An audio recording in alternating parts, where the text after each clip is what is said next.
way. I'm going to go this way. All right. Hello, everybody. Hello. Nice to see you here at Yogi to Yogi. Our last one for this year. All righty. So let me get back to the list of questions somewhere that disappeared from my desktop.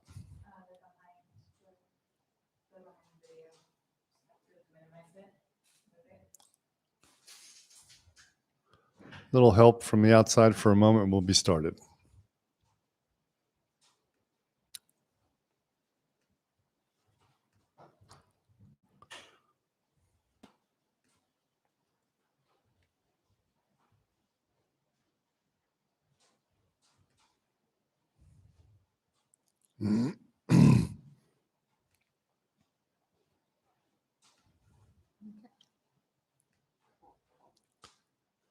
All righty, there you go. In the chat window we can see. Okay, great, excellent, thank you. Wunderbar. Okay, so without further ado, let's get to the questions. Okay, Wenke up in Norway. Hello, Norway. You mentioned that there are different practices suitable for each person with different prakriti in the recent Ayurvedic class. Do you learn this through an instructor or advanced Ayurveda training, or is this only something that will be taught to acharyas? Okay, let's start with that first. In any system of spiritual practice, any single system, whether you're doing Vajrayana or you're doing Bun or you're doing Shaivism or Taoism, that system and that lineage specifically will have ways to start people out at the beginning, and they'll be the same pretty much for everybody. Like if we look at it as a pyramid, like a pyramid like this, you see that the widest part of the pyramid is the bottom. Those are the beginners on the path. And pretty much everything general applies to everybody when you first start out. We know there are some people that have higher aptitude, but it's so rare actually to find a well-balanced higher aptitude person that the idea of entering the path farther up the pyramid really doesn't make sense. And it's actually not that good. Even if you are higher aptitude, it's better to go through the whole system, which is what I always did, had to do, each system I trained in and so forth. And I recommend it. So when we say there's different practices suitable for each person due to their customization of their mind or their physical constitution, we're talking about like up here in the pyramid, How can I show you this? Not down here. So we're talking about when you get up around, 70% of the generalized practices that are extremely important, extremely beneficial, that take you very high in your spiritual work, not to be thought of as non-important. They're extremely important. They're part of the path as much as the customization part is. Then we get to customize later, right? Then it's like, okay, now that we're up a little higher, and to tell you what's interesting is a lot of times it's not the actual practices that change as much as your inner disposition, your inner way of meeting those practices changes a lot more than like, oh, I need a completely different practice than student X. I'm student Y. Student Z has this, and no, it's usually not completely different. Because in general, in almost every Dharma path I know of, all roads lead to the same Rome, basically, if you're doing the 5 ways, it's all going to end up in a non-conceptual reality of experiencing your own essence that is going to be meditation without meditation in all the 5 ways. That's it. So you go through, maybe in the high intermediate stages, you go through some customization, a little customization. Maybe I said it was made it sound like a little more than it was. But later on, it's all the same. Now, most of the customization is going to occur in physical practices and some energetic practices, the more gross practices of physical energy like Hatha Yoga and Kriya Yoga. We have to be very tuning that to ourselves as we get higher. But that's it. All the foundation practices, same for everybody. The high intermediate, same for everybody. The advanced, identical for everybody. Okay? So do you learn this through the instructor or advanced Ayurveda training? Is this only something? So in Yeah, I guess in Primal Ayurvedic class, that's where we learn how to customize our Hatha Yoga a bit more as well. But let me backtrack a bit as well. I think this will come up later. Yeah, in your next part of your question too. Hatha Yoga is not a one size fits all practice. The Way of Fire is not a one size fits all practice. It's not for everybody. There are elements of the Way of Fire that everyone can benefit from for developing health and life force and this kind of thing. But to take that path all the way through is very specific, and it's for a specific type of practitioner. So you don't even adjust it much for the person who's going through the Way of Fire, strictly by the Way of Fire. You just go straight through. But for the person who's just taking elements of the Way of Fire, of Hatha Yoga, to supplement and support their meditation, or supplement, support their puja, or supplement, support their mirror consort training, or just to stay healthy, that is adjusted for your constitution, both mental and physical. That is adjusted because that's prescriptive for health, right? When it comes to prescriptive for spirit, it's not so adjusted in Kundalini Hatha Yoga, right? Meditation, that's adjusted in the intermediate level, like I was saying. So I hope this helps to explain that a bit better, okay? You don't have to worry. I think I emphasize that there's a unique path for each person, but 95% of that uniqueness is due to the way you internally approach the practices, not what you're doing on the outside, okay? It's not like one person should do walking for realization and another person should go to sleep. Like, not that diametrically opposed at all. So it's about your inner bhava and then a little bit about the outside practices, okay? Hopefully that makes sense. And so there's no special training for that, and that should come out with your understanding of yourself and training with your guru or lama one-to-one. So Enke's second part of the question, is the Shivananda postural series compatible with your Hatha Yoga Kundalini system? As much as I love my Param Guru Shivananda, because he was just an amazing being, he was teaching a type of yoga that had been developed over many hundreds or thousands of years for people who want to renounce the world. He was teaching in a renunciate ashram. He was not a householder. His students were not householders. He was reaching householders with a view of love, compassion, service, meditating, and so on. But his actual ashram practice was definitely not for lay people. And it was definitely not for people who want to integrate in the world of householder duties and sexuality, family. What we call in India, grihastya. It's not that practice at all. It's renuncia, it's sannyasa. So in that way, Shivananda's yoga was meant to completely reverse the downward moving prana and take it into the upper chakras so you could just escape any kind of sexual desire, willful, powerful desire to attain anything in the world as far as success in business or whatever. You know, everything was reversed. That's why when you go through a Shivananda series, most of the series, if I'm not mistaken, if it hasn't changed a lot, traditionally, when Shivananda taught it, it would start with inversions. You're starting with a headstand. Why would you start with a headstand? Well, because you're trying to actually move the energy to the head immediately. Yeah, you're balancing the Vata and the Kapha for sure. That's on the physical level. But why are you standing upside down right away versus what we do? Kundalini Hatha Yoga in our tradition, you start by grounding into the earth, not by turning upside down and bringing the energy up to your head so you can dissociate and get out. No, it's opposite. We bring it all down and we connect the heaven and earth within us so that we have this balance between transcendent and immanent realities so we can fully show up here now. It's a very different path, right? As far as the yoga is concerned. Swami Shivananda was a highly realized being, but he did tailorize what he'd received in sannyas type of yoga for his sannyasins. It's perfectly appropriate for them. And I like doing it when I'm feeling too heavy, too stodgy. Okay. But otherwise I would do my normal practice. Okay. So it's not compatible in that sense, unless you see yourself as a sannyasini, Venka, and you want to go out into the mountains and renounce everything and move up into like very, very transcendental practices. But then again, you'd have to find a different system because we don't teach that. We don't teach transcendentalizing as a way of getting up and out. There is a positive transcendentalism. There is. And it is in every spiritual path. It means to not get attached and caught up in identification with that which is immanent. That's positive transcendentalism. That has to happen. We call it detachment, but it's positive transcendentalism. It doesn't mean, though, that you eschew groundedness, immanence, the world, power, self-understanding. No, no, no, no, not at all. It's very different than that. Okay? Okay. Positive transcendence we want. We get that in our practices, in our tradition. We don't want negative transcendence, which is spiritual bypassing or just rejecting the world, because our spiritual view doesn't reject the world.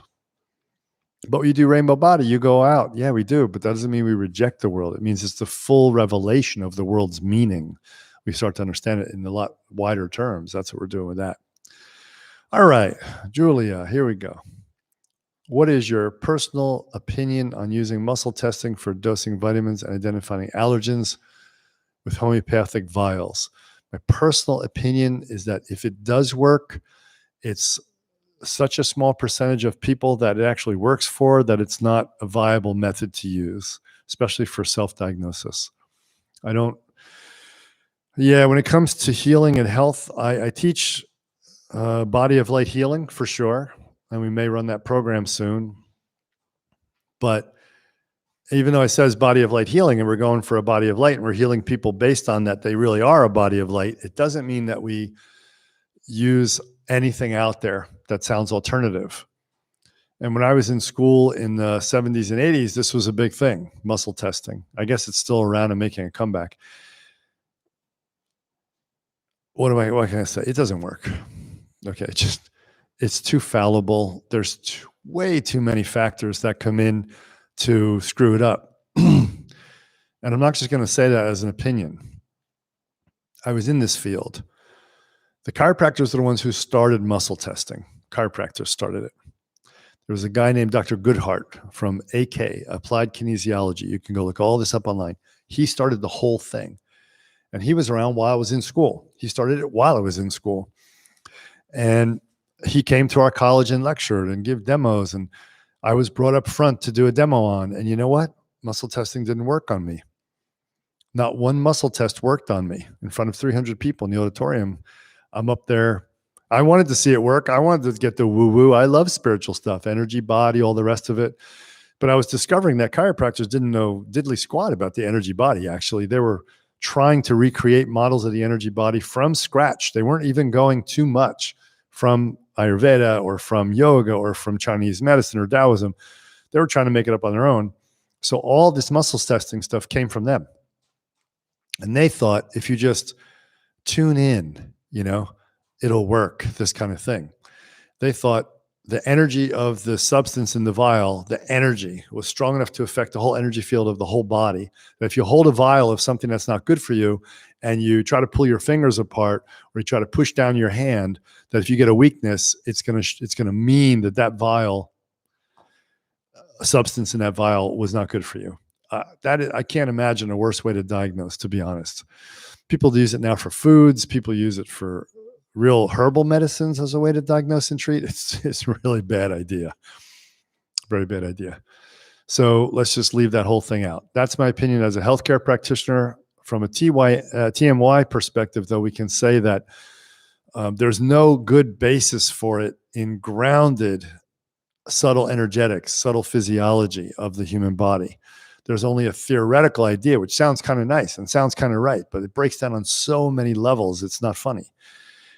Let's just look at one simple factor that could do it. The energy field produced by the substance in the vial. Is that a big enough energy field to really affect this body, this mind complex with energy? I don't know. It's never been tested.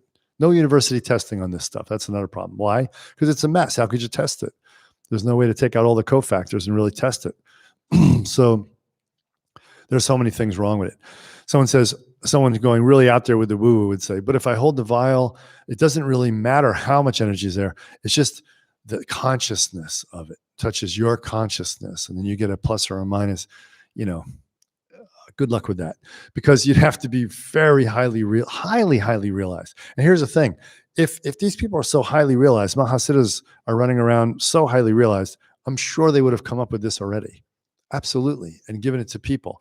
Instead, the Mahasiddhas came up with yoga, Ayurveda, Chinese medicine, Qigong, and meditation. How interesting. That's what they came up with. Okay. That's how I see it. I don't mean to laugh at it in a bad way and be, punitive or anything. I don't mean like that. I just find it interesting. This question comes up a lot. You want to know your allergies? Don't ever do it for an allergy. Go and get your blood tested. Really important way to find an allergy. Okay. We need to know what we're allergic to. We need to stop eating those things. So many things are toxic for us. Get a blood test. Now, I didn't finish the story. So I got up front and they tried to test me in all different ways with muscle testing. None of it worked. Holding substances, rubbing points on the body and then doing it. But it was working on everybody they brought up but me. And I'm not special. I'm a human being.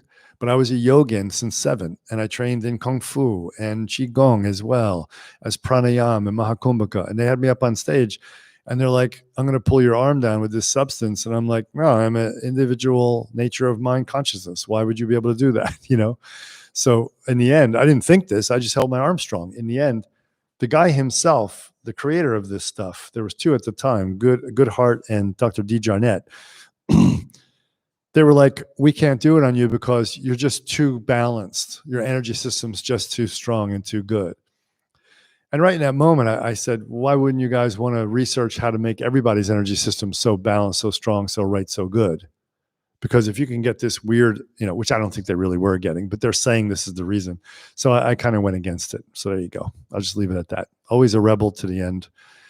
But it didn't work. It didn't work on me. And I tell you the truth, I found it to be like when people use pendulums and they make it go a certain way. I just found it to be like that. They would test me, and I'm a very sensitive person. I do sticky hands in Kung Fu. I don't know if you know what that means, but you can sense the lightest force on your body that somebody's applying. I mean, really light force. And I was feeling these people pulling my arm down or pulling my fingers apart, and I was like, and they said, see, I got a yes. And I'm like, no, you just pulled 3 times harder than before. No, I didn't. But of course you did, because you wanted it to be that way. And you don't have any mind training, yoga training, no mind training, nothing. So you don't even know when you're trying harder. That's what should really be tested. That's interesting. Now, psychology tests have been done on people believing in things and doing better at them because of it, or stronger because of it, or whatever, skewing outcomes. That's already been done. Another reason we shouldn't go with that kind of diagnostics. So sorry to burst the bubble of all you energy healers out there, but yeah, it doesn't work. Number 2, how does the Rahu Ketu axis in Vedic astrology correspond and affect an individual's central channel? All right. Rahu Ketu axis in Vedic astrology corresponds to the central channel in a human being. That's how it corresponds. The Ketu represents the upper chakra and the Rahu represents the lower chakra. This is Mahakala astrology. And during our whole lifetime's spiritual progress towards enlightenment, we go, relatively speaking, from Rahu to Ketu in phase 1, settle in Ketu, stabilize it, take the energy away from Rahu, which is our really negative limiting karmas conceptualized, symbolized. Then the next phase, we go back to Rahu, usually late in life, 50s, 60s, if we get that realized. You have to be really realized to do this, because to go back into your treasury of worms and use it as your own source of power, you have to be pretty phenomenally realized. We go back into Rahu, we mine it, we use it. We have no longer any impure motive, any impurities in our motive or our spectrum of body, speech, or mind. So we can now go back to Rahu. That's a high say, right? We mine that Rahu energy. So phase 1, K2. Phase 2, we go back to Rahu. Phase 3, we bring it back to the heart.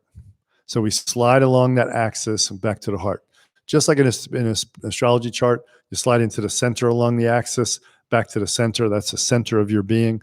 Just like in your central channel, you slide back into the heart, but now it's the spiritual heart, not the normal heart chakra. It's the heart bindu. Okay?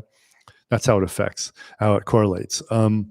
Affect. How does Rahu Ketu affect individual central channel? It doesn't affect it. It just is your planetary placements and the things you see on paper don't affect you.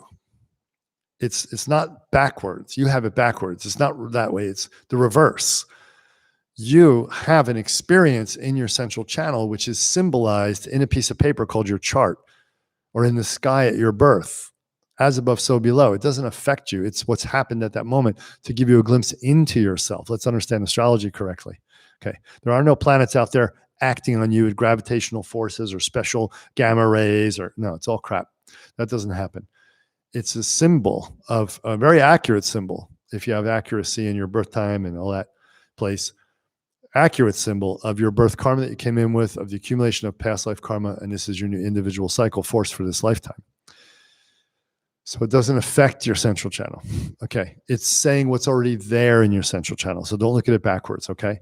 It's saying what kind of karmas we're expressing through the central channel based on where it is in the chart, what houses, based on what constellations, based on what lunar constellations, based on what planets associated, et cetera, et cetera, et cetera.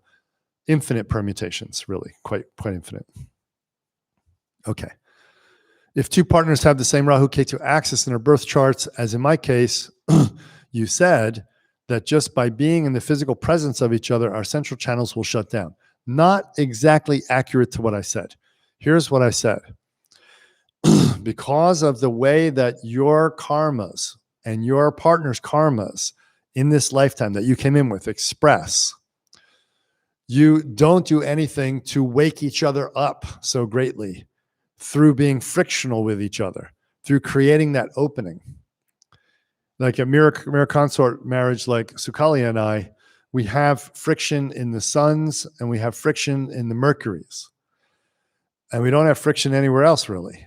But those frictions are what we pay attention to, and that's what wakes us up to our own essence and to each other's essence in that moment, right? And that's a meditation process. And that's, part of a journey through mirror consort training. But what I was saying was not that just by being around each other, you shut each other down like some magic resonance. No, not at all. But that it's harder for you to wake up around each other because there's less friction. In other words, when two people have the same Rahu Ketu alignment, or when two people have the same any kind of alignment in a chart and they're hanging out together, the blind spot is the same for both people. Right? If I have a Saturn in the 12th, I don't, but if I have Saturn in the 12th house in Scorpio, just thinking of someone I know, there's a certain blind spot there. If I have the same thing in the same nakshatra to the same degrees, and a lot of my charts similar, let's say, we're both going to miss a lot of the same stuff in life, meaning we're both going to miss a lot of the karmas that we should be catching to grow. There won't be enough friction to grow sometimes. So in your situation, without reading the rest of your question, what you want to do is be hyper aware. It forces upon yourself a necessity of hyper awareness of both of your patterns and a way that you can look at your unconscious patterns outside of reflecting for each other through a psychotherapist, through friends, family, and then bring it back to the discussion with the partner going, hey, guess what I just got reflected to me? This part I didn't see about myself. There's a good chance you don't see it about you too.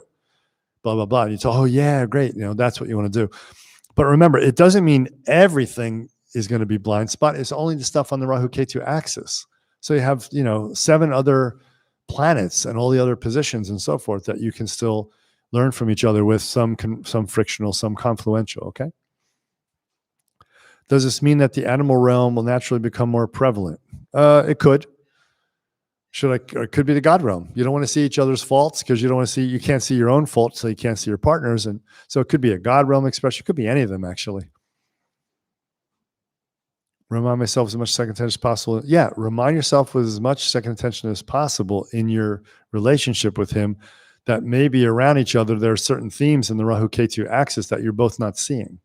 Get aware of what those themes are. If you did a session with me, I probably told you what they were.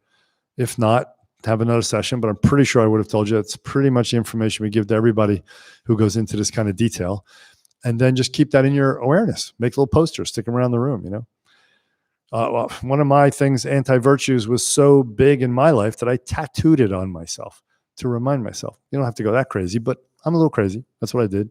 Now I can't remember. I can't forget. I see it every day when I shower or do anything, naked, change my clothes, whatever. Or is it only as I increasingly uncover my own unconscious karmas that block my central channel, the channel will be clearer in parts? Yeah, of course. Also, if my partner and I are sleeping in the same bed, will the automatic central channel shutdown negatively affect quality of sleep and health? No.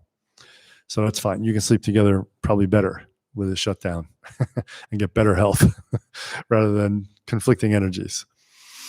Okay, great. Thanks, Julie. Elodie, what do you think of practicing asanas to develop states of consciousness?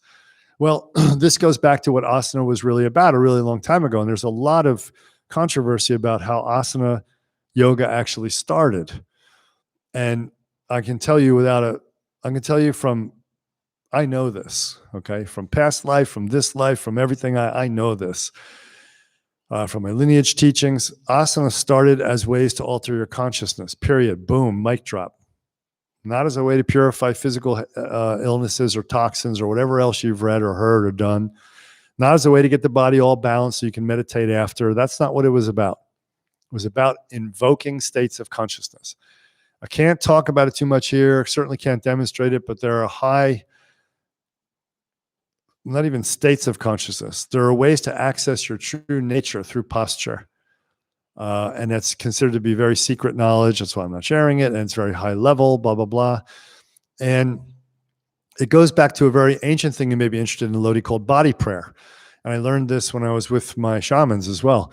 You would stand in a certain posture. It was supposed to be like an animal. And it would bring on the feeling of that animal. It was amazing. The bhava of what it would feel like to be a deer or a tiger or a bear. It was amazing. So this is the origin of asana, that when you stand, sit, lie, twist, whatever, in a certain position, a certain state of consciousness can come on. Are all postures like this? Well, every single positioning of the body will affect every single nerve firing in your whole body, autonomic nervous system, regular nervous system, everything, brain, everything. But will you feel it really strongly in all of them? No. Some postures you'll feel it more in than others. And it takes extra keys to make it come out. It takes how to do specific bandhas in different parts of the body, how to place the eyes in different gazes, how to activate all kinds of different things in the body neurologically that then bring on these states very naturally. And that's all part of that secret knowledge of the way of fire at very high levels. Okay. So yes, but it's not going to be as simple as sitting and something brings it on. However, I do think that you can feel it a lot in certain ones, even as beginners, because we teach this in the beginner yoga of way of fire often, right, Suki? Like Gomukhasana. So in Gomukhasana is one of the basic postures that gives easy access to a state.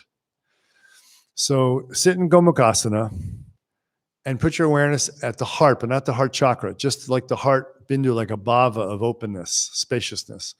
Let your eyes be steady and half open, looking straight out. Tongue softly floating in between the palate and the bottom of the mouth. Breathe softly through the nose and the mouth. You'll enter a deep state of meditation, deeper than you could get sitting eyes closed in Padmasana or something. That's one that we can do for the public. You can all try that. That's really worthy. It balances the upward and downward moving forces. It's just incredible. But like now with my hips and my shoulders, the shape they're in, I can't even do Gomukhasana, right? So I can't even invoke that. So this is not something for people that have any kind of physical limitation. Maybe after my knee operations, I'll be able to do those things again. We'll see. Okay. So like Virasana for Viveka, Bhujangasana for the heart, Garudasana for Agya. Some of this is new agey too. Hate to tell you.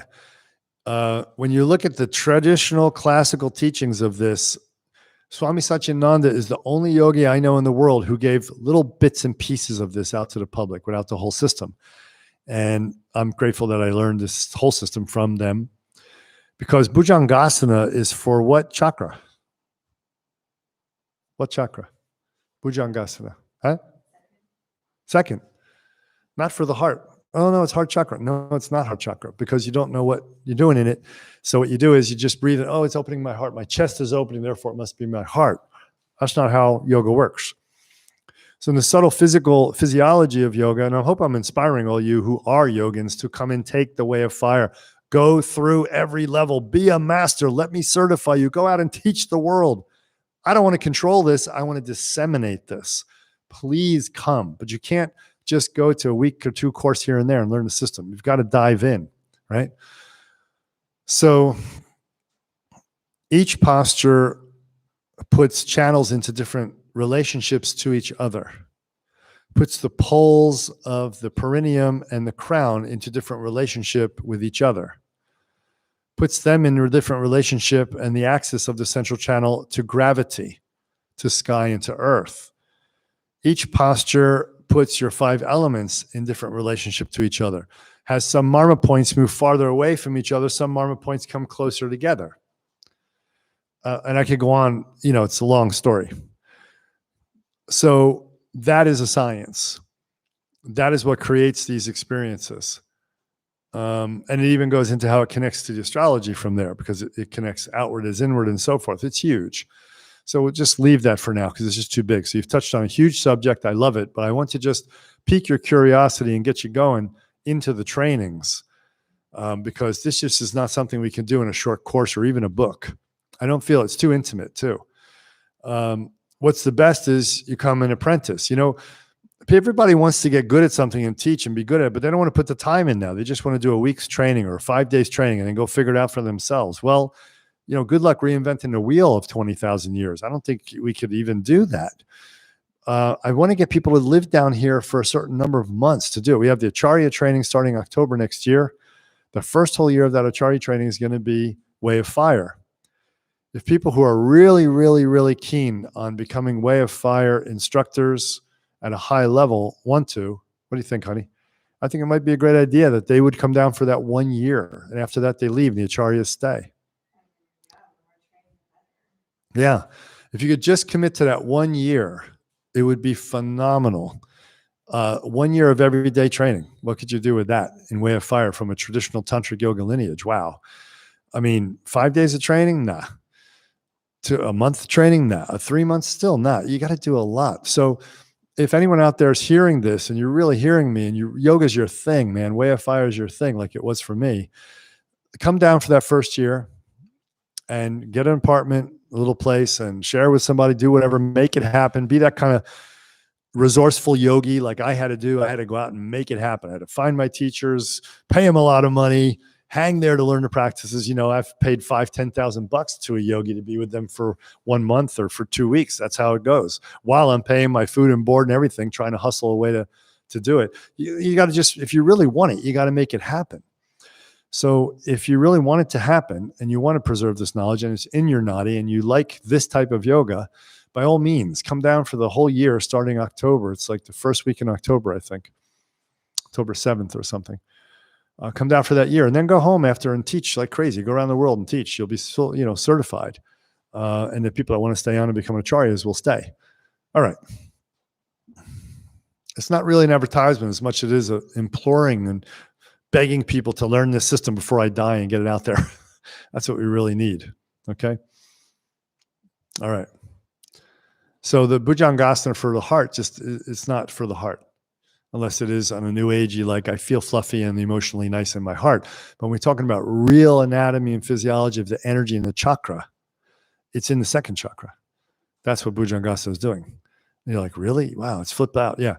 So now if you want to have a little bit of a preamble to that, just get Satyananda's great book, Asana Pranayama Mudra Bandha.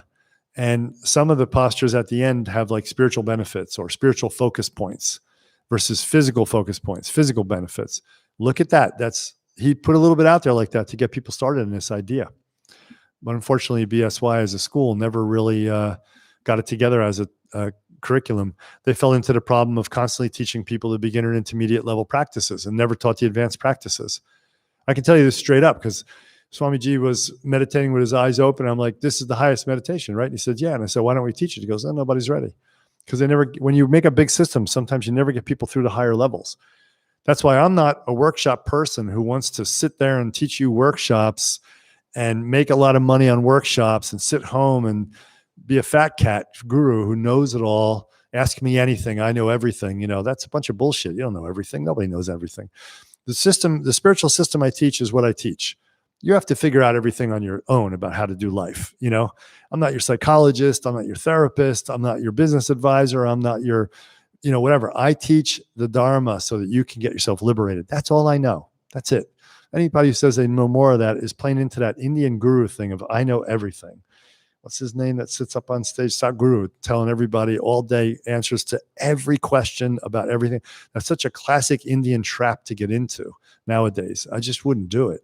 Lamas, unfortunately, are now falling into the same trap unfortunately. They're doing the same thing. It's starting. It's sad. I'm sticking to the teachings. I'm sticking to the path. I'm going super traditional. I teach super traditional. You want to get realized, this is what we do.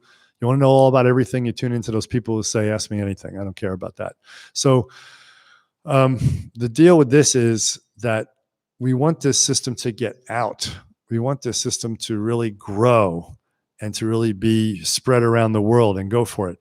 And to make things more accessible, let's say, people make more accessible. There's been a lot of people that made stuff up. Like I look at John Friend's work with Anusara Yoga, and I hate to bum you guys out, but there's not a whole lot of tantric physiology behind that. It's a lot of fluff. He had a good advisor, Douglas Brooks, was a good tantric practitioner, advisor, scholar, but John fluffed it up and made it into his own thing.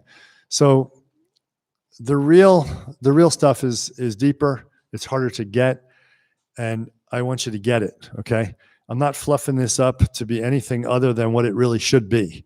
But what it really should be is a PhD times 10 course, and you have to give it dedication of your life. You have to really do it. I forget the point I was trying to make. There was one in there somewhere. Maybe it'll come back when I went off on it. Why we're very traditional with our knowledge and so on. But it is sacred knowledge. It is kind of secret, but the only way to get it is long-term apprenticeship. That's it. Apprenticeship is it. Guru disciple tradition. That's how it works. Number 2, what is the role of a regular pranayama practice? I feel it must be tailored to be accurate. Okay.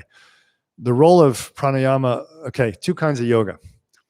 Yoga to keep me healthy, yoga to give me a little bit of a flexibility before I meditate, calm my mind. That's one type of yoga.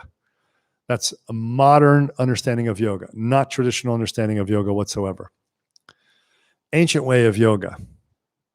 I use yoga, which includes pranayama. I use yoga, pranayama, bandha, mudra, dhyanam, everything.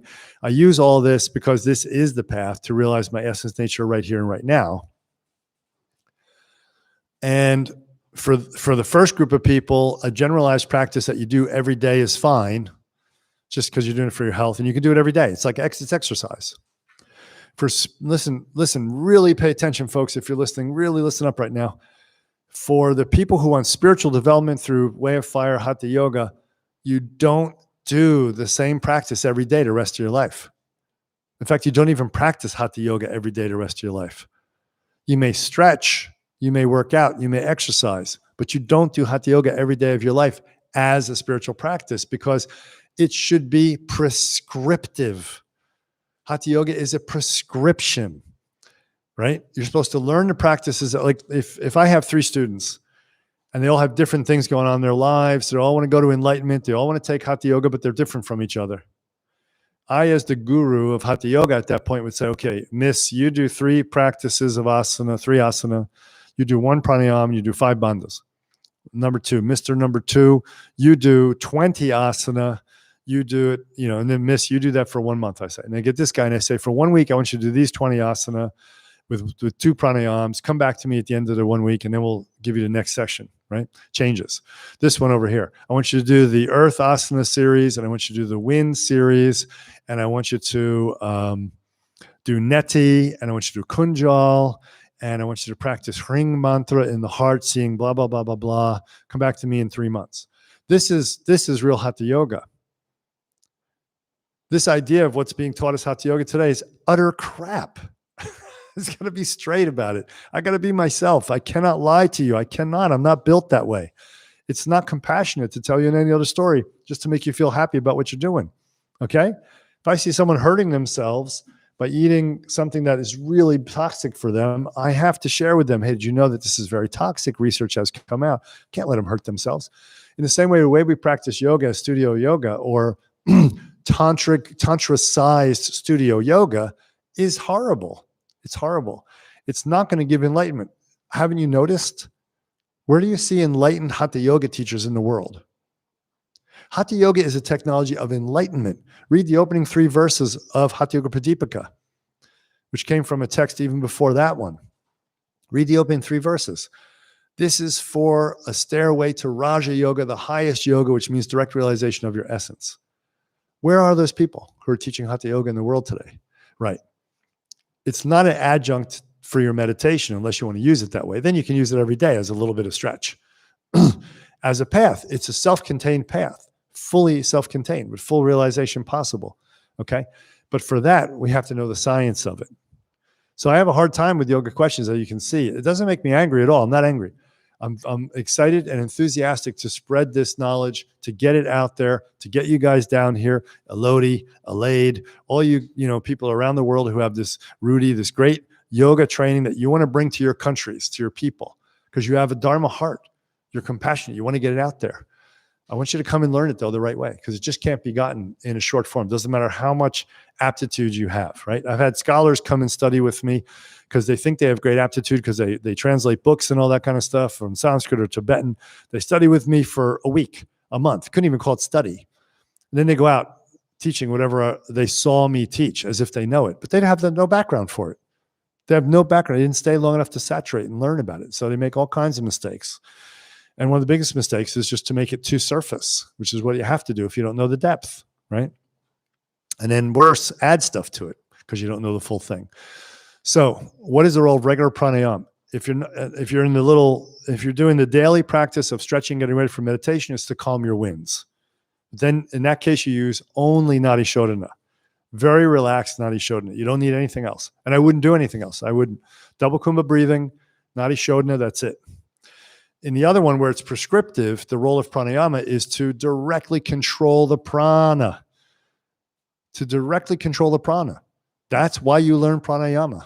Combined, but see, pranayama in the real world is never done without bandhas and mudras and postures and gaze. It's all together. It's together in one bundle. People have no idea what real yoga is, so they took Patanjali's yoga, which was repopularized in about 1600 in India. It's very interesting history on it right now up by a guy named Birch. Forget his first name. I just saw the paper. It's beautiful. But it got repopularized, and they started looking at their yoga through this lens. Oh, first you do asana. Oh, then you do pranayama. Oh, then you do. That's not how it's done. That's not the traditional practice of yoga. And it's done all together as one piece. When I went to study in Tantric Akaras and practice in there, I saw people doing stuff. I was like, wow, this is cool. They put it all together. They don't first do all their asana, then they sit down for pranayama, then they do some bandhas and mudras, then they meditate. That's the idea that you got from Patanjali's Ashtanga Yoga, 8 limbs of yoga. Niyama, yama, right? And blah, blah, blah, all the way through. It's not right. It's not what we do in Way of Fire Tantric Yoga. And obviously it never worked.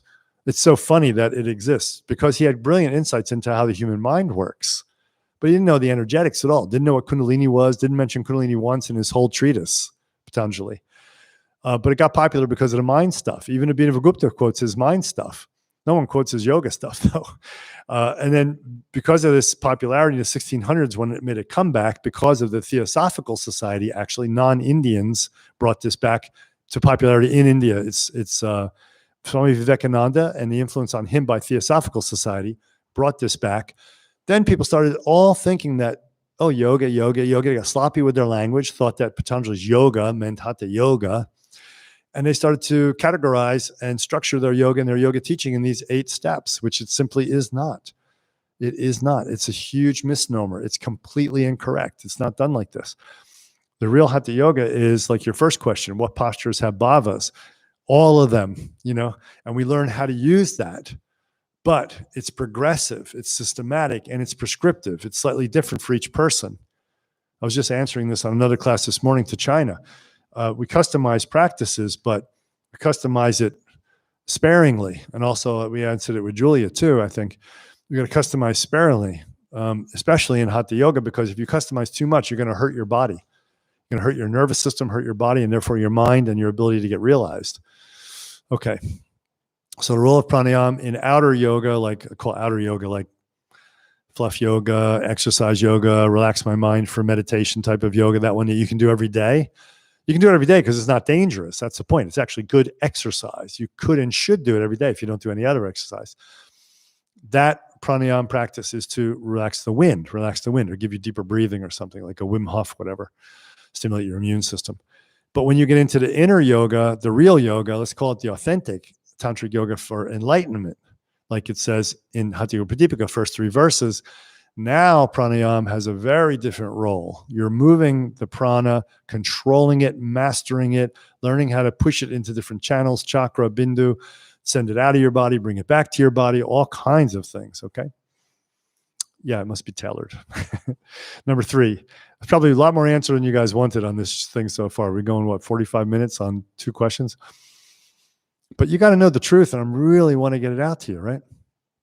There's only like 10 of you online, right? How recapitulation can develop awareness, and is it liberating energies? Recapitulation actually, how can it develop awareness? It develops awareness. It's not how it does. It's because you are placing your awareness into your experience of life and going back and reopening all those closed doors and looking at it. That is awareness itself. And then what it's doing is liberating the energies that were bound up in your experience of life for so long. Some people do it so well, they go into past lives, but that's kind of a high thing. But you awaken and open up all the energies that have been bound up. So you bring those energies back into your Atma Shakti. Your personality becomes whole again. Yourself becomes whole again. You're like, hey, I'm bisexual. I'm going to finally say I'm bisexual. I wondered about it for a long time, but I did recapitulation. I opened up all these old energies. Now that I feel whole and healthy and powerful again, my wisdom force is up. I know myself better. I'm bisexual, and I'm not going to hold it back. I'm going to express it as it needs to be quite naturally, or whatever comes up for you. It's just one idea out of a zillion. So recapitulation does liberate energies, but doesn't liberate them where they fly away. It brings your lost aspects, like the soul, we call spirit dislocation. It brings the spirit dislocation terminology from shamanism brought into Tantra. It brings those dislocations back to yourself.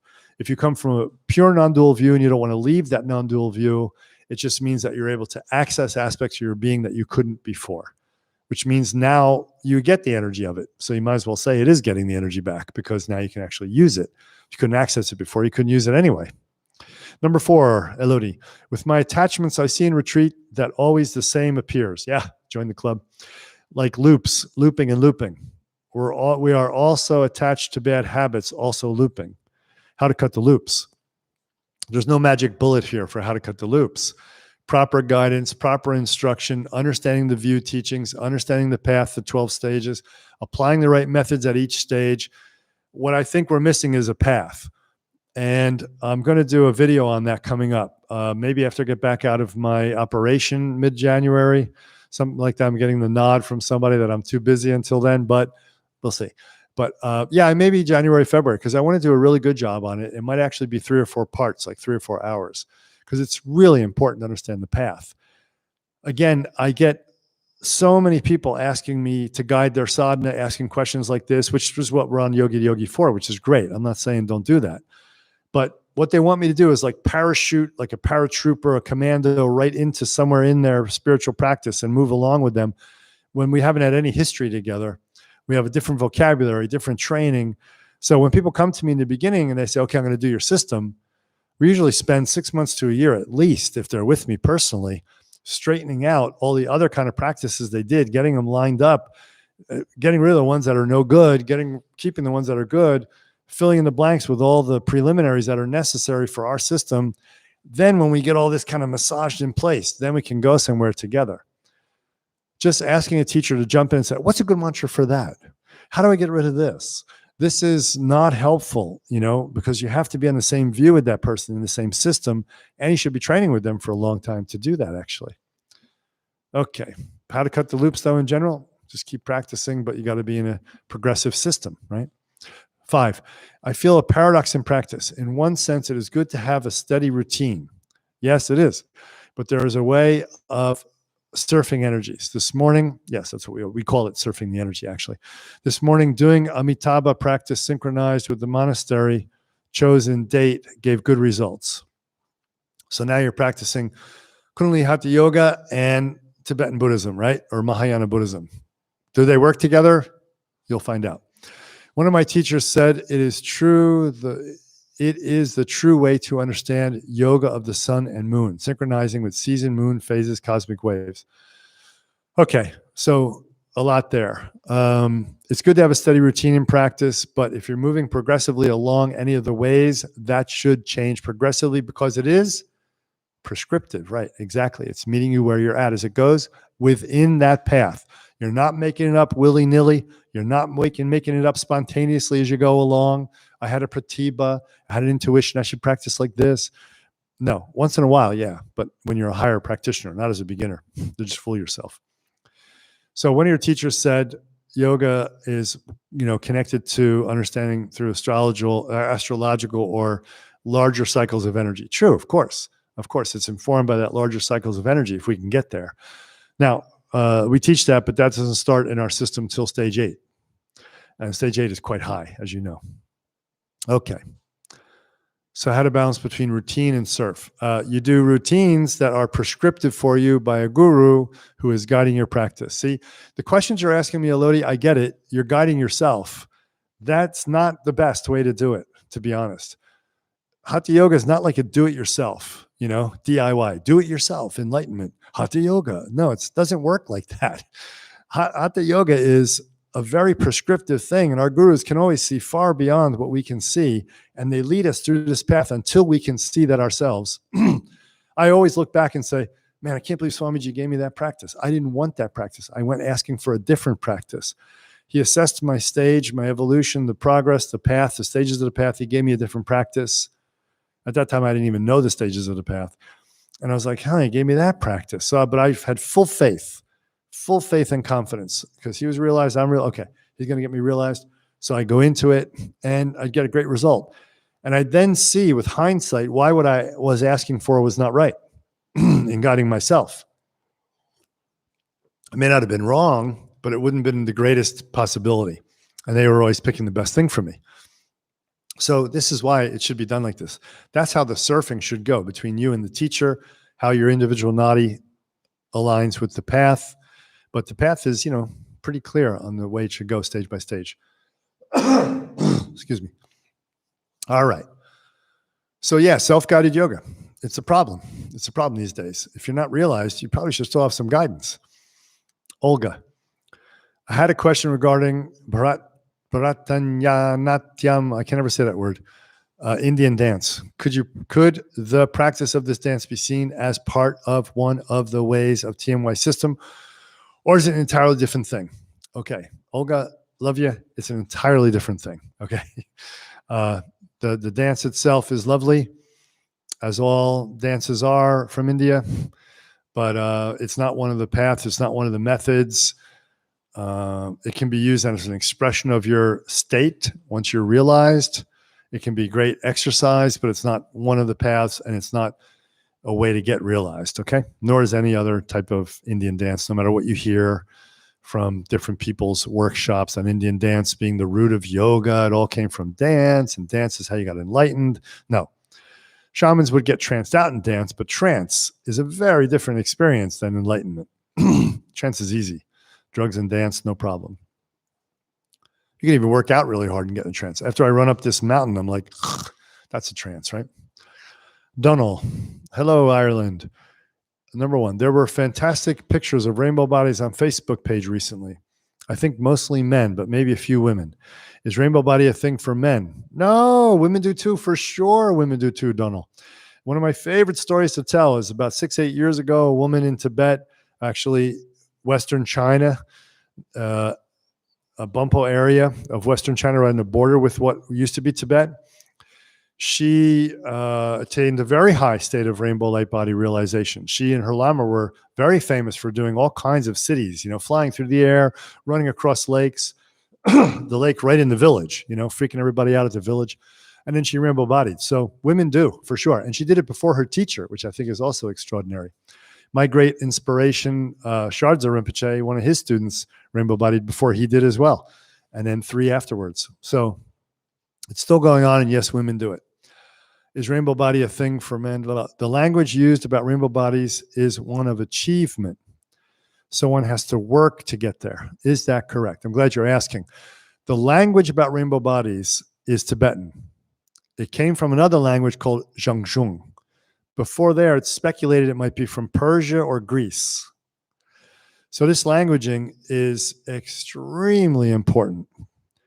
We in English are, and German and whatever, any non-Tibetan speaker and any person who's not trained deeply in the vocabulary of the rainbow body, which is only found in Dzogchen, only in Dzogchen. If you're not deeply trained in that vocabulary, you won't have a clue of what's going on. And I see translators getting it wrong because they're only translators and they haven't trained with lamas enough.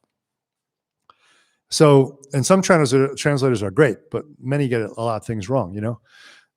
So this is a tricky thing. And I'm so glad you said this. Is it an achievement? Is it really work? It's hard to describe this, especially in the modern environment. We've been trained for this neo-philosophical Hindu Vedanta kind of movement by all the famous teachers out there now that you only do a little work in the beginning. And after that, it's all, you know, the non-dual state is all ease. And, oh, it's so wonderful and so easy. I read it in Vijnana Bhairava Tantra. You know, you like to quote that one a lot. People are all quoting that now because Harish did a thing on it. But nobody, I mean, I'm listening to his course and his notes, and they're good translations, but the application of it, I think, is incorrect. I say it straight up. He's wrong about a lot of it. You don't do these as individual meditations.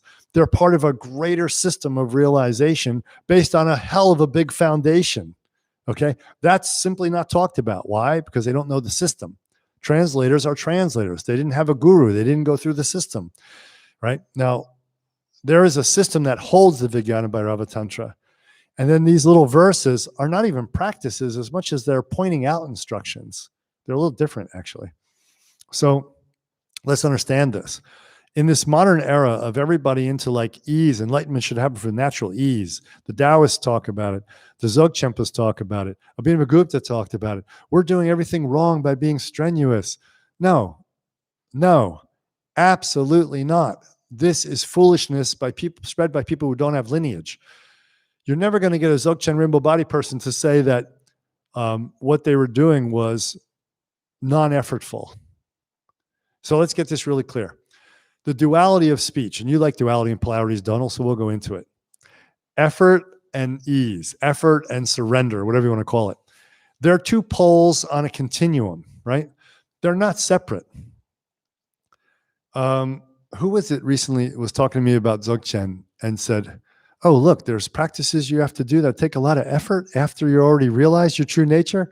So I was talking to somebody about Dzogchen and they were fascinated that even after you realize your true nature, which is a very early stage, it's only stage 7, you still have 8, 9, 10, 11, 12. They're like, wow, you still have to do practices? Because the way the Shaivists talk about it now and the Vedantists, you realize your nature. And if you do anything after that, if you even like try to stand up out of a chair, that's too effortful, you know, and you're going to ruin your state and you're generating more karma and you don't realize the Shiva state is pure effortlessness. Bull, total bull. That is to say that transcendentalism is the way. Everyone who teaches that natural ease thing as the ultimate is a transcendentalist. Everybody, because you get to the state of stage 7, Shunya, Mahamudra, and you're in Dzogchen or you're in Taoism or you're in Shaivism, ancient Shaivism, you continue to do practices. There are still more practices to go, man. There's stage 8, stage 9, stage 10. They all have practices. Even stage 11 has practices. Holy crap. Yes, holy crap. And in the rainbow body itself, you ready for this? That's a practice. The rainbow body itself is a practice. This is what people don't understand. They think I sit around and I fall into this essence state and I just hang out and all of a sudden I'm enlightened forever. And either grace gives me a rainbow body or it doesn't. That's how people who don't understand the view and definitely don't have the practice and definitely don't do the practices, that's how they teach it. It's wrong. It's simply wrong. So I'm glad you asked about the language. We must understand correctly. And it's too much to go into now. So in Shaivism, in Tibetan, in Chinese, in Sanskrit and Chinese, when you read these texts that talk about no effort, you have to come from the context of those traditions to understand what no effort means or what effort means. Because we can make mistakes understanding effort and do effort the wrong way. We can make mistakes at understanding no effort, ease, spontaneity, and do that the wrong way too. So Rainbow Body takes work. Rainbow Body takes high level intelligence, takes a lot of view training, and a lot of practices and a lot of commitment and a lot of dedication. Anybody who says you get to stage 7 and it all happens by natural after that and your Rainbow Body, they don't know what they're talking about. They have no idea. Okay. And anybody who says Rainbow Bodies don't exist is also quite foolish and has no idea as well. So no effort and work needed. The effort should be natural.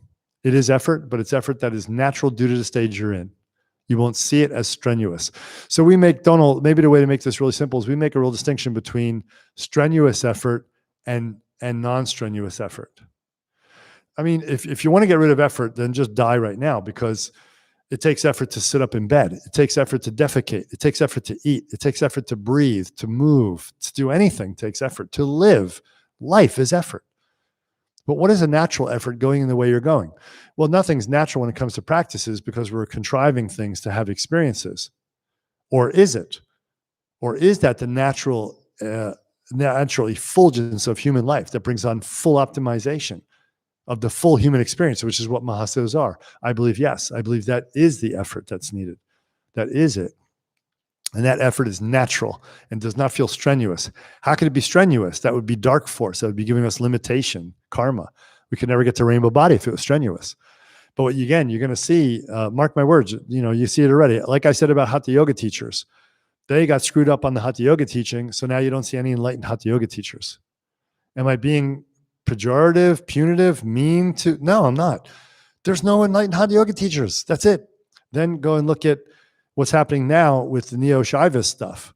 Everybody interpreting the path of ease and relax and flow and stuff. Where are those enlightened teachers?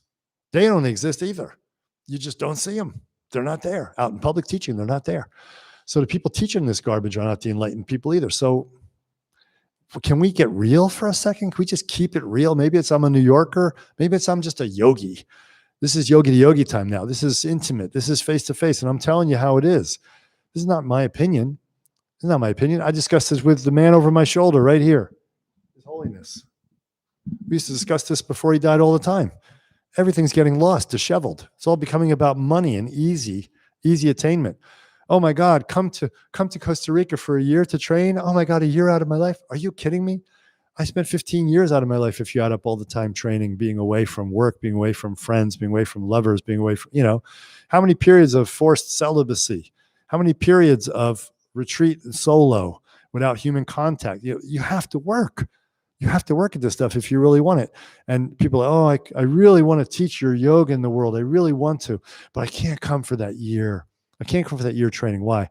Oh, my girlfriend and I are really comfortable here in our little apartment. Oh, well, then you really want it, don't you? Of course you don't. If you really want to get realized, that's not a problem, right? You can't have everything. Sacrifices have to be made, right? It's very simple. So, what is the path of yoga if you can't make a sacrifice? So let's learn the real thing, okay? Yeah, I'm vamping on Donald's question number 2, but it's really a good point. We have to get it out there. So effortful surrender is the key. Keep it in mind that effort should be natural along the path, but there is effort all the way till stage 12. That's it. Anybody who says there's no effort after a certain stage, there's a famous scholar who likes to say, I'm deluded. Dharma's deluded. He's too much effort. He's such a jock, such a sports guy, martial artist. That made him think that everything is effortful. No, that's totally wrong. It's that effort is inherent in life. Effort is inherent in realizing your true nature because you already are suffering under the bonds of limiting karmas. Do you think they fall away by reading a text, by hearing a scholar give a lecture about your true nature being easeful, or some lama talking about it in Dzogchen? No, it doesn't happen like that. That is such delusion. Mass delusion we're in now. 3, why wait for death for this rainbow meditation? Exactly. Why wait for death? Do it now. I'm with you, Donald. Why wait for death for this rainbow?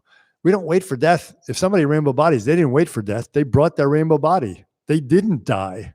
If they fully have the great transference, they don't die. They're immortal for beyond time because there's no time or space where they're living at their essence now as still an individual realized Buddha.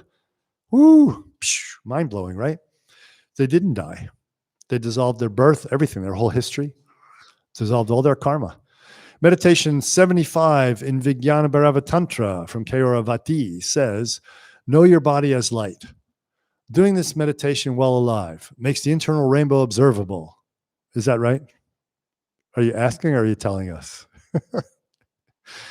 Is it the same rainbow as the one at death? There's no rainbow observable doing this in daily life. Maybe in your mind, maybe if I have an acid flashback. I'm just teasing you, right? Don't take it personal. But doing this meditation, number 75, know your body as light. Do you really think that's enough, that we just know ourselves? We can just think ourselves into enlightenment? My guru really drilled this to me, and not because I was deluded about it. It's just because it makes total common sense. Everybody listen to me again. If you have ears, really listen. There is absolutely no way that you can think yourself into enlightenment.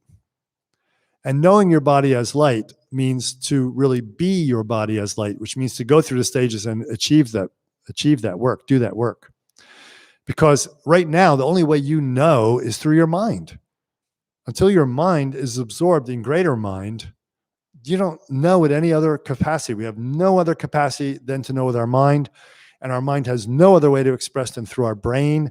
And if our brain is foggy because we don't eat well, we don't exercise, we don't have clarity, right? Good luck expressing your wisdom. Good luck doing the practices. You'll never get the results. This is so important to understand. We don't like to hear this. Oh man, I have to eat well. Yeah. I have to exercise. Yeah. I have to have detachment and do retreats. But I have a job. I have a family. Come on, guys. Buck up a little bit. I did it with a job and family. I worked more than most people ever worked. By the time I was 35, I did more work than most people did in their whole life. And I'm not kidding. I worked so much, so many jobs simultaneously. I still found a way to do it. You can find a way to do it. If you're on this chat, on this video, you have enough money and freedom to find a way to do it. You're not on the streets, or you wouldn't be on this thing. So let's be real about it here. So if you do this while you're alive, it makes the internal rainbow observable. Nah, it won't, Donald, it won't. And I've read on Harish's Facebook group before, I don't go there anymore, all of the comments on each, as he would release the practice on each one, everyone does it together, everyone's saying how nice it makes them feel, how wonderful it makes them feel. I hate to tell you, enlightenment is not a feeling. Enlightenment is not blissful. Yeah, I said it, mic drop again. Enlightenment isn't bliss. That light is not bliss. That light is just light. Bliss is something you want to add to it later. And I'm going to tell you, this is verifiable in text. So I'm not big on text, but I know a lot of you don't trust what I say because you don't trust oral tradition because you're not in it. You haven't seen the results yet in your life. If you come and train and follow the oral tradition, you'll be like, I'm a believer, right? Here's the thing. When you go back to ancient texts, before the ones that are popular now from 800 forward, 800 CE forward, was a big shift in philosophy in 800 CE, both India and Tibet. If you go back before that, nobody talked about bliss in the enlightened state. It just wasn't a thing. The deeply, deeply realized state in Dzogchen or in Shaivism, because the Dharmakaya, the fully realized state, or not even state, we hate to say the word state, here we go, words again. The experience of full realization has no flavor. It's pure Anuttara Shiva, looking at the painting here on the wall, just pure equanimity. Don't know if you're smiling or sad, don't know if you're happy or sad, there's no up or down, there's no quality to it like that. But then as that birth energy which arises into manifestation, bliss along with all the other virtues is possible to experience. But people grabbed onto bliss. Tantrikas were originally hedonists, so they grabbed onto bliss. And then slowly over time with accretion, it became enlightenment and bliss are one. It's just not true, So you're not going to get rainbow bodies doing Vijnana Bhairava practice, as far as I know, because it's not been done that way, because they're not practices. They're pointing out instructions. We need a path, we need effort, we need steps. Okay. So it looks like I'm coming in and I'm using the big stick today. Let's see if we can get some more of a different kind of message on some of these questions, but the questions need this kind of an answer. And obviously what I'm saying is not economically smart. If I want to get a lot of people in trainings, I'm going to tell you it's easy. I'm going to tell you that verse 74, was it 74, 75? 75 gives you a rainbow body. I'm going to tell you rainbow bodies are easy. I'm going to tell you everyone's got it wrong. There's no effort needed. Just relax. But that would be a dead lie. I can't do that. I can't do that just to fill my bank account, to become a popular teacher, to open retreat centers all around the world and publish more books and be famous and rich. I'm not afraid of a real job. I'm not afraid of cleaning toilets. I've done it before, right? So I'm going to tell you the truth because that's what this is all about. All right. Lulu. Hi, Lulu. Taiwan, San Francisco, or Shanghai. Where are you now? Regarding TMY Foundation practice. Okay. Visualizing lineage masters while saying the Guru Stotram, section 8 of the foundation practice. I usually see 3 columns of lineage masters above me. The lineage masters which are listed in the Guru Yoga, great, right above me, which you mentioned once are like our closest immediate family. While on the left, His Holiness 33rd Memory Treason, can't go wrong with him, with the images of the Tibetan lineage above him. Great. On the right column, I see your Taoist teachers you often mention, and the Taoist master Zhang ZH, Zhang Daoling, etc. Great. That sounds great. Question 1. In recent past years, I used to pray the sutras of Guanyin, Avalokiteshvara, and I don't know the other person. Is it appropriate to place them in the column where the Tibetan masters are? It doesn't matter. It doesn't matter where you put them. They're not Tibetan. They're not Bun. They're not Dzogchen. These are Tibetan Buddhist things, or and the Indian Tantric Buddhist things, which then got moved over into China. So you can put them anywhere you want. That's fine. Where would they be in the lineage, if at all? Anywhere you want. Are they considered enlightened beings? Yes. Emanations of essence? Yes. Question 2. If one is confined to bed rest, lying down, and wishes to do the TMY practice, does that which is usually visualized above the head, such as Bindus, Gurus, lineage master above one's head on the bed, meaning towards the wall or bedstand behind, or somehow can be visualized above one's body? Do what's easiest that doesn't cause strain in your mind, because if you're straining in your mind, you won't be able to receive the blessing power that's coming through that lineage visualization in the first place. I know exactly what you mean. I think we all know. When you lay down, you're like, wait a minute, it's supposed to be above my head, but now like above me is there, because we have such a strong sense of gravity. That's why we have to be enlightened lying down. We have to be enlightened standing up. We have to be enlightened seated position. That's why all of these positions are crucial. We say you must be realized in the 3, 3, 3, 3, 3. There's all these 3s. One of the 3s is past, present, future. You have to be enlightened in past, present, future. The only way to do that is a rainbow body. You have to be enlightened in the seated, standing, and lying positions. The only way to do that is be some kind of yogin. So, right? It's different, right? When you lay down, do what's comfortable and natural for you. You get the same benefit. Guru Priya. Hello, California. When practicing centering meditation or perhaps any other, is it more effective to silently give instructions of the procedure from the whole body awareness to globular awareness, or let go of the mental cues and just feel each step? When practicing centering meditation or any other, is it more effective to silently give instructions of the procedure from whole body awareness to globular awareness, or let go of the mental cues? Just feel each step. Okay. When we're going through any kind of practice that has steps, even if you say you're feeling it, you're going to have a thought that goes with it. It's impossible to separate. That's what a vikalpa is. And it's okay to generate those because they're moving us into more and more expanded states. So as long as you're not losing the real view framework of the practice by doing just the feeling sense, in other words, as long as it's not becoming too amorphous and flowy and you're getting lost in trance, then you don't need the words.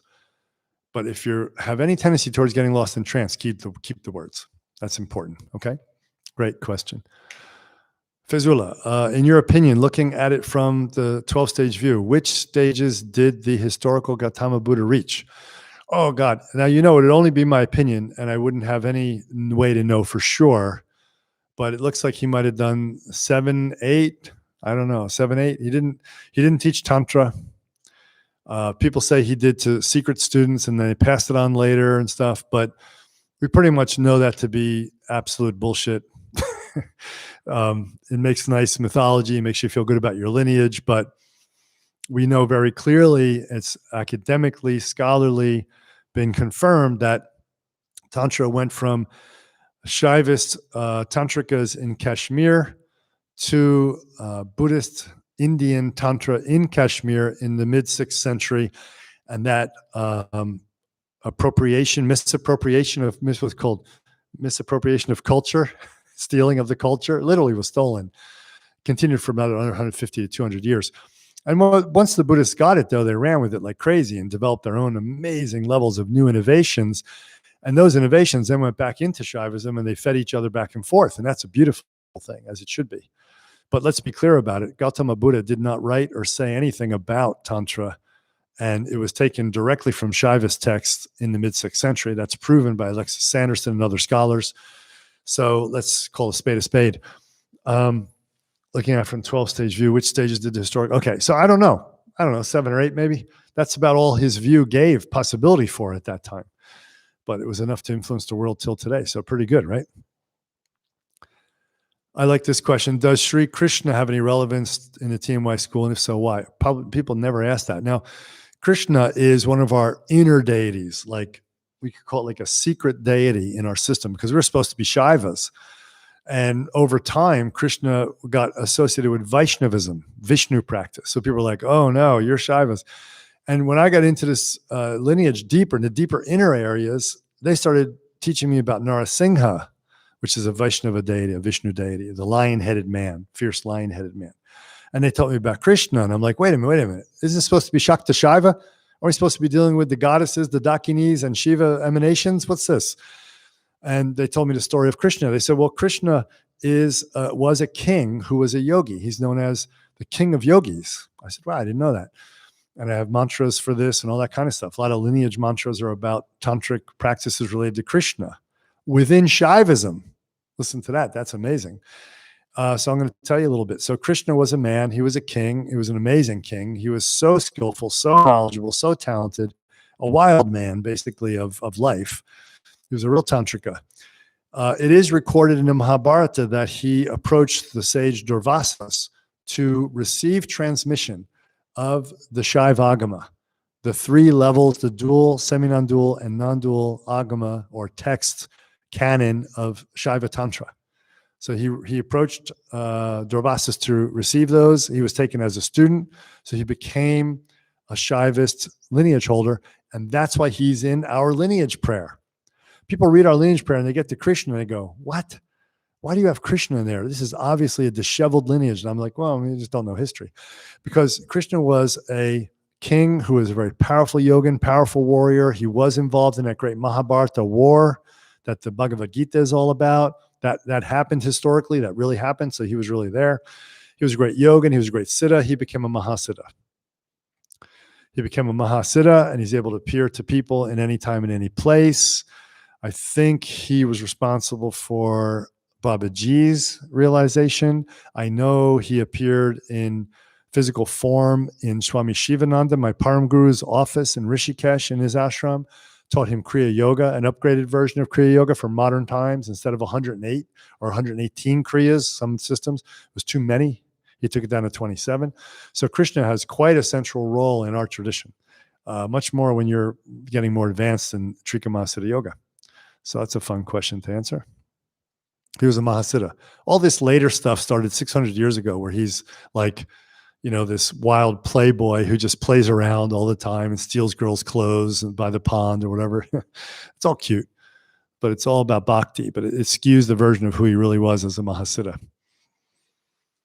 With all these aspects, number 3, with all these aspects that we can assess about ourselves, the way we uphold virtues, the 4 immeasurables, the 10 forces of Atma Shakti, gunas, etc. How do we keep ourselves from over-assessing and falling into the human realm fixation? Excellent question. Very good question. It seems to me that it's kind of inevitable, and we just have to learn to work with it in a skillful way. It's not inevitable that we have to fall into the human realm around typing if you stay in present moment awareness. Hence, that's why one of the first things we teach when you're in person with us is present moment awareness training. But even prelims and foundations, we go through second intention and so on. So you don't have to fall into the human realm. Now, I think many times people forget that typing is supposed to bring you into a relationship with yourself, and they start to forget and get more involved in the typing system and the fun had with the system than what it's supposed to be doing, which is giving you an easier way to get to realization. That's a problem. We just had a laugh about this yesterday with Susie Darren and I developing Trika psychology materials, because people get too caught up in the typing system. You got to remember, the typing is supposed to point to your essence, right? Let's keep it that way. So you're right. Work with it, but stay aware. Use present moment awareness, whatever you have. If you haven't received entering the stream training in person here in Costa Rica with us, we do a lot of things that are not done in the Foundations of Trika Mahasiddha Yoga course that's online, because they have to be done in groups, in person. And that has a lot to do with awareness training. So developing present moment awareness is really one of the main things we do, topics we do in that training. So if you haven't had that and you have any difficulty with that, please come down. 4, is there any good reason to build up the ability to sit in Siddhasana or Padmasana for a long time? No. I've heard people saying that their meditation was supercharged ever since they were able to sit in those poses. Well, if you finally get yourself into be able to sitting in those poses, you had to accomplish a lot just to get there. So just sitting there could also immediately release and open up a lot of tension, right? Now, the postures themselves are recommended for many high-level meditation practices because of how they recircuit the energy. It's true. But I can get the same thing sitting in a chair now because my knees are wrecked. I really have no change in the depth of my meditation. And I don't think it was necessary to do it in Padmasana or in Siddhasana or Siddha Yoniasana, the one for women, to have attained that at first. I don't think so. But if you can do it, it's better. That's all. It's just better. Not higher, not more realization. No. Okay, 5. Your last one. At which point in your practice have you generated enough momentum so that you bring the gains of your practice into your next life? Everything you do. Does even a little practice suffice to bring more fortune and chances in the next life? Or do you really have to make a lot of progress because it is so easy to get swallowed up in samsara conditioning again?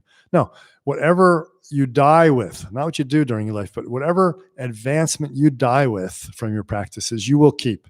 And it will give you better circumstances, either as an earthly birth or another loka. That's a fact, okay? Fact of the Dharma. Or should we think of spiritual practice like chipping away at the karma so that we increase our chances of our spiritual nature to shine through in the next? Well, yeah, we're doing that too, simultaneously, right? I often hear of people who have an easy time learning certain sadhanas or other skills for that matter in this life because they did some work in previous incarnations. Okay, that is true. But all in all, it seems like they start their spiritual work from zero. Besides having great aptitude for spiritual practice, which certainly is a positive. So yeah, so let me tell you that right away before I finish.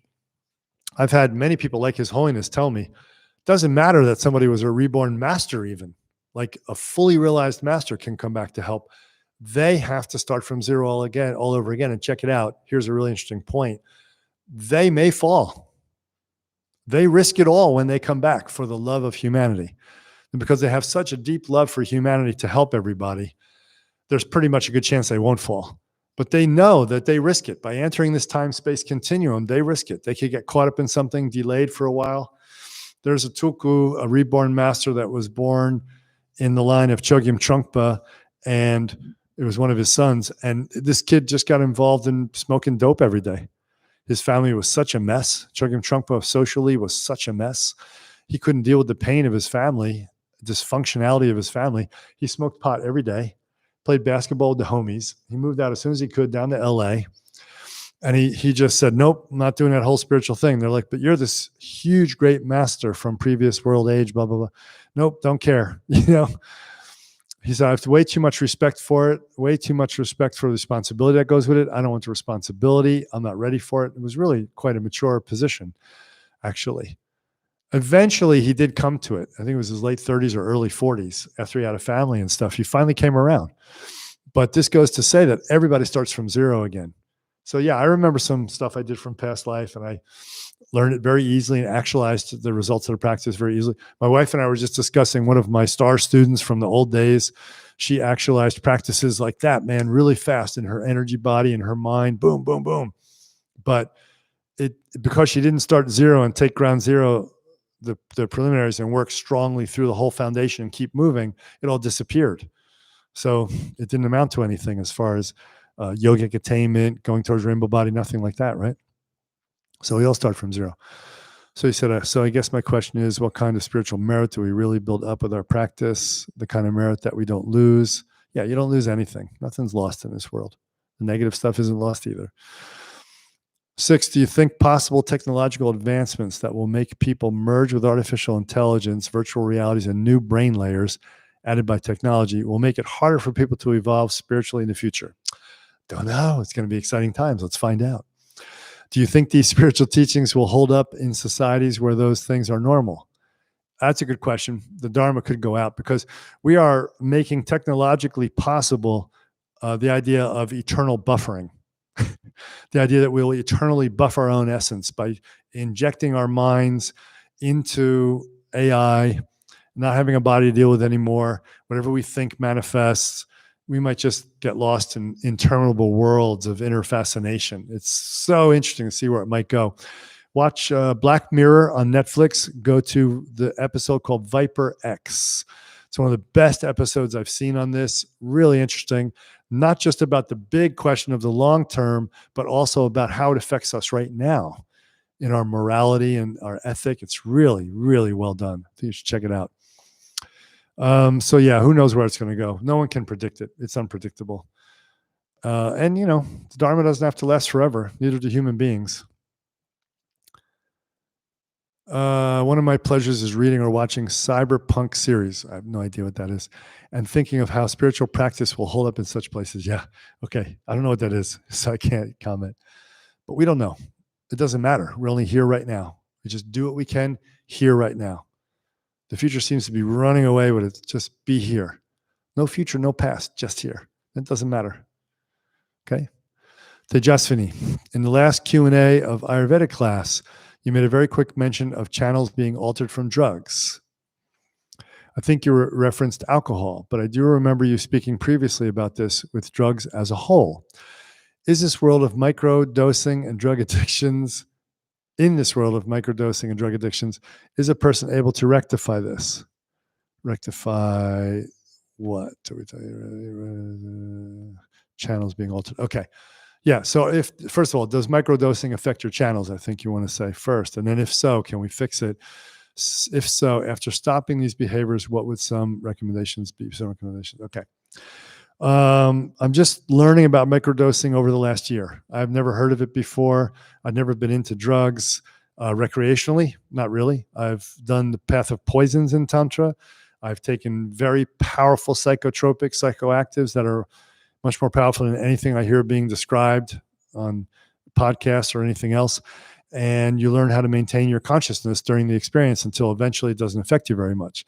Like when Ram Dass gave Neem Karoli Baba, I think it was 3 or 4 tabs of acid. And then Neem Karoli Baba started acting all crazy. And Ram Dass was like, oh no, I gave him too much. Well, no. And then someone else said, oh, he didn't even take it. He's just fooling around. He spit it out when you weren't looking. But then he opened his mouth, put his tongue out, and showed that he had all the tabs on his tongue still. So, this is training that we do in Tantra. Some of us do, to get through the ability, like to have the ability to maintain fully awake consciousness, no matter what happens with your physical body. So how does microdosing affect this? Microdosing is microdosing. You are definitely getting the effect. It's definitely in your nervous system. Now, I'm not talking at all about people that microdose to work with a diagnosis of depression or diagnosis of, what else do they take it for? Microdosing, psychotropes, depression. What else? You read it in the book. Anxiety. Yeah. Fear of death. So I'm not talking about that. I'm talking about regular old folks, us yogis, yoginis. Microdosing is not a good idea because it definitely affects the channels, definitely affects your perception. And you'll definitely become accustomed to that niceness, that good feeling that's out there. When you take the drug, you'll have this sense that everything's going well, much more than if you didn't, just like when you have a drink or anything else. But they'll affect the channels and it'll skew you towards the God realm. And it'll start to, some of the effects it'll make you start to think that bliss is a goal of meditation. It'll start to make you think that duality and pain are wrong in God's design, in the universe's design. You'll start avoiding them. You'll start spiritually bypassing. This is not good. We don't want this. was really bad. So if you're microdosing and you want to train with me, stop right now. If you're microdosing and you don't want to train with me, have a ball. It's that simple. I have no judgment. You do whatever you want to do. In this lifetime, I don't plan to get recycled. Okay. I'm not going to die at the end of this thing from a disease or a rainbow body either way and come back in a worse condition. So if you want to microdose, you probably will, but that's your own choice, right? But I'll love you the same. And we can hang out and have coffee all day at Starbucks. No problem. I just won't do it. And I won't support you doing it, but I won't judge you for it. No problem. So, but again, it's not about the people who are ill and need it. That's fine. That's fine. You know, when I was a kid, microdosing was mother's little helper. There was something called Valium when I was a kid, and every mom had their cabinet little yellow pills called Valium, and moms took them all day long. They were microdosing. Moms in my era in the 50s and 60s were taking Valium by the tons in America. I mean, daily by the tons. Really, this is true. I'm telling you. All of our moms were whacked out. Why? Because they had to deal with our whacked out dads. They had to deal with our whacked out culture that hates women, that would take away their right to abortion. I mean, it was a terrible situation for women back then. It's not so great now, but it's getting better. But there was microdosing going on forever. And before that, there was what? Take a shot. You know, marijuana was legal up until, who remembers the date? 1954. I think it was legal up till 1954. Cocaine was legal up until 30s or 40s, I think. It was in Coca-Cola. The drink called Coca-Cola is called that because it had cocaine in it. So people have been microdosing forever, man. They've been trying it forever. Chimpanzees and monkeys, they find these big trees where fruits go rotten, and they go and microdose themselves one time a year for a season. They have a party for a week or two. Everybody wants it. But if you want to be here now and you want a rainbow light body, it's not only unnecessary, it could be obstructive. If you want to be very realized, it can be very obstructive. Okay. So we don't microdose. We don't worry about that stuff. We don't do it. And remember, I'm not a teetotaler. I did this training. I was in the Amazon before most of you guys who are listening were born, honestly. I was in the Amazon in 88, 89, doing my ayahuasca training, you know. So I know this stuff. I was made an ayahuasquero by my ayahuasquero before it was a commercial thing like now. So I know this stuff, okay? And I've taken the drugs. I know what it's like. I've done the path of poisons. If you use it to get through it, that's a tantric way to do it. If you use it because you like how it feels, that's not so tantric. Great. After stopping these behaviors, what would be some recommendations? Okay. Number one, super hard workouts for 2 or 3 years. HIIT training for 2 or 3 years. Have to happen. Number two, really good clean diet. Get off all the sugar. Get off all the junk food. Eat tons of meat. Eat really clean meat. Grass-fed cows, goats, sheep, whatever you're into. And work out really hard. And do lots and lots of practices that bring you into the here and now. The centering meditation. Do physical practices like martial arts. Things like that. You know what I mean? Get here, basically. And then on the slightly more esoteric level, Bhastrika Pranayam, Kapalabhati Pranayam, Agnisar Kriya, Agnisar Pranayam, Tantric Bhastrika. All these different styles of pranayam are very good for powerfully cleansing the channels, but don't do it on your own. Please do it with someone guiding you. So someone who has a high level of experience with this, so you don't hurt yourself. Very, very important. Okay. Those are some of the best ways to clear it out. Jorge or Jorge, I don't know how to say that. I think Jorge. When one feels one has had enough of samsara, so now we're where? Argentina? When one feels one has had enough of samsara identification, but at the same time judges oneself like lacking of willpower to break through the apparently never-ending wheel of karma, what then is the most effective way to overcome the repetitive patterns of misleading conduct? Is it willpower only? Is it prayer? Is it past karma? How should I approach this dilemma, this existential feeling of limited time? Oh yeah, we all know that one. We're going to die, right? And too deeper away still to go. We all know this. We got to get there, right? We feel anxiety about this. This is called spiritual practitioner anxiety, a new disease. Highlights of fear of death, though even praying to the eternal, how to make ends meet. Yeah. So I think your question is, how do you deal with all that? Let me see. Efficient way to overcome the repetitive patterns of misleading conduct. Okay. So here it is. We are going to have misconduct in our life of body, speech, and mind, everybody. Get with this. This is going to make you feel a lot better. We're all going to break our vows of body, speech, and mind. We're all going to break the precepts of body, speech, and mind conduct all the time until we reach certain levels of wisdom force, certain levels of awakening of wisdom within us, where it becomes ridiculous to do those things, where it becomes impossible to do those things. That will happen naturally. I was just teaching a private tantric yoga seminar to some students, private students, and we were going through Hatha Yoga Pradipika, Satyananda's version from BSY, and we were looking at the introduction, which I think is so fun to read, his intro to that, Asana Pranayama Mudra, because he's talking in there about it's ridiculous to try to make yourself make these vows and make yourself change your conduct and think differently while your body is still existing in this time and space. Your body energy is still existing here with all the limitations, with all the negative karmas.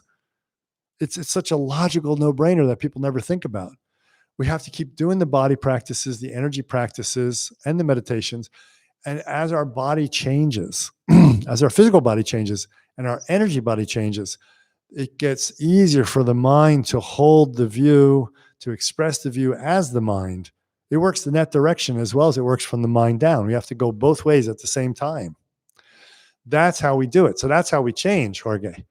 Now, until we get to these levels, we're going to constantly screw up. That's why do the confession practice. I emphasized this a few weeks ago. I'm going to emphasize it again. Do the confession practice from Foundations of Trikamasa Yoga Manual. You get in there and you say, I messed up in body, speech, and mind. Lineage masters, see me. I messed up this way, this way, this way, this way, this way. You're like Catholic Church confessing, but you're doing it directly. I don't want that. It doesn't serve sentient beings. It doesn't serve me and my enlightenment. It's like throwing all the grace and love you've given me and all the teachings and blessings of my heart teacher right in their face. I'm sorry. I'm so sorry. I want to benefit all beings. And I don't feel, shame and intrinsically evil, like an Adam and Eve devil thing and sex and stuff. No. None of that sin from Christianity, Islam, or Judaism. This is, I stepped off my own naughty. I'm supposed to be a realized being. I have this precious human birth. I'm so sorry I effed up like that. Please hear my heartfelt confession. I want to do better. And I ask for your power to support me to do better. And then you receive that Shaktipata. Do this practice every single day and know that you'll screw up every day. And that's how we heal ourselves. And then eventually we get to a place where it's just silly to mess up in body, speech, and mind. And then we'll be home free, be in stage 7 to 10, somewhere in there. Okay? Great question. Hello, Bobby. Somewhere in, I don't know, Eastern Europe. My Native American girl in Eastern Europe. You mentioned that attachments are with us until stages 8, 9, and 10. Attachments are with us until 10. In 8 and 9, they're still there. 10, they all disappear. Okay. 10, we're free of every kind of limitation, but we still straddle the world between universal and individual manifestation. Our Nirmanakaya is completely enlightened, and it can go to a rainbow body if we choose, or just decide to leave the planet. In the meantime, is it correct to keep practicing non-attachment by letting those that resolve themselves resolve? Yes, of course. It wants to resolve. Attachment wants to go, let it go. And by making a right effort when needed. Absolutely. Sometimes you got to say no. Hey, I got to stop shooting heroin. Good idea. I don't want to be too harsh on myself with my attachments. Maybe I should practice that path of natural ease I heard about from the Shaivas. I should just accept myself and keep shooting heroin. Bad idea. Stupid idea. And that's how the instructions are coming out, right? Sometimes, yeah, you got to put your foot down and let it go too at the same time, right? Right effort, being aware of the attachment, noticing it, but not feeding it. Right effort is being aware of the attachment, but if it takes a little bit of putting your foot down and it makes it go, let it happen. That's not a big deal. Effort's okay sometimes, especially if you've been fighting something a long time, maybe. But if you're fighting something too long, it can make an enemy out of it. We don't want to empower it that way either. Example, sentimentality. I'm watching a movie and a character tells a beautiful sentimental tale. And I notice a reaction within me that starts to feel or react to it. I then identify that's sentimentality. Okay, cool. It's there. But I don't go down into that rabbit hole and start crying, getting all emotional about it, then call all my friends and tell them what happened, continuing to feed on it. Exactly. That's exactly correct. You watch the movie. When I first started learning Rudy's work and teaching it to my students, we would all go to the movie theater and we'd watch a super scary movie or a tearjerker movie like you're describing, and we'd all be doing double breath. Nobody would cry. Nobody would feel bad. Everybody would walk out the movie after and say, what a waste of money. What a waste of money. I said, why? We go to a coffee shop and talk about it after. I said, why? They said, because I didn't feel anything. I didn't feel it. I said, what you didn't do was identify with the character and generate the emotions as if they were your own limited karmic emotions. That's what buffering is. That takes you out of present moment awareness. You remained in present moment awareness for the whole 2-hour movie. Therefore, you weren't allowed to go out into there. You enjoyed and appreciated the story, the craft of acting, the craft of filming and producing and directing. That's what I do when I watch them now. But you don't let yourself go into it, right? When you're doing double breath during it all, because we pay for buffering in a bottle, buffering in a bed, buffering in a movie, entertainment, comedic skit by a comedian.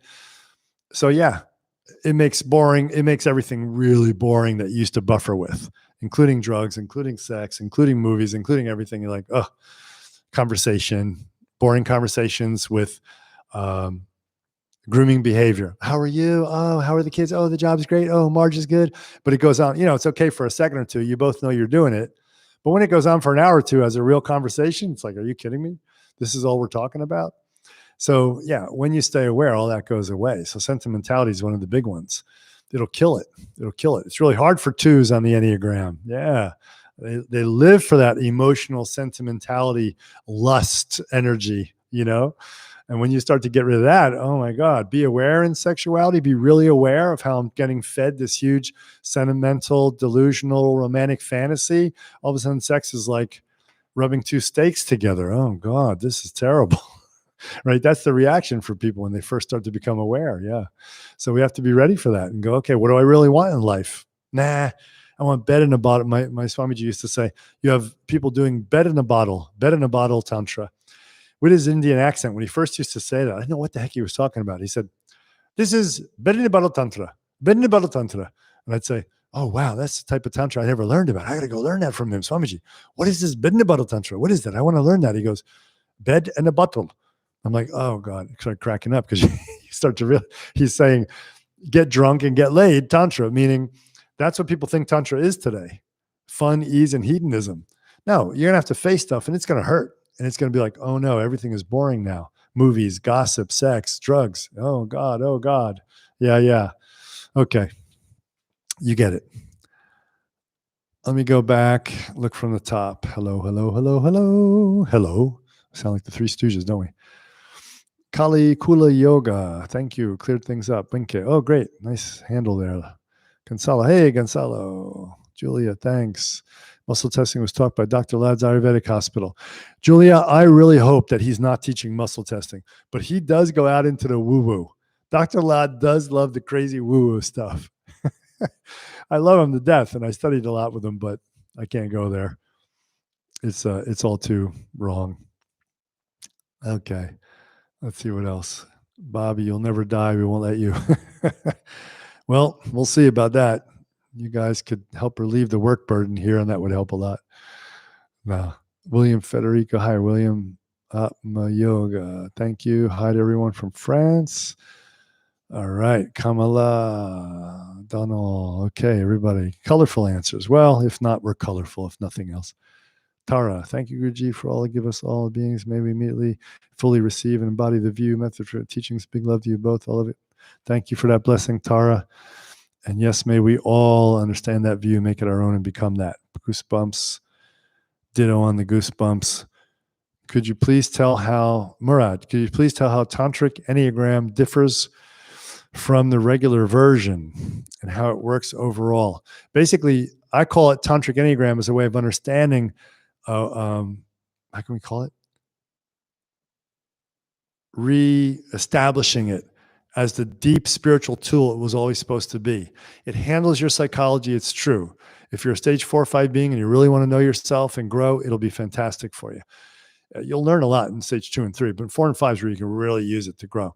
But what it really was about was getting back to your essence. And when you start to understand the Enneagram, you start to understand how your 6 realms fixations work, and you can go into the higher levels of meditation much better armed and really be able to use it that way.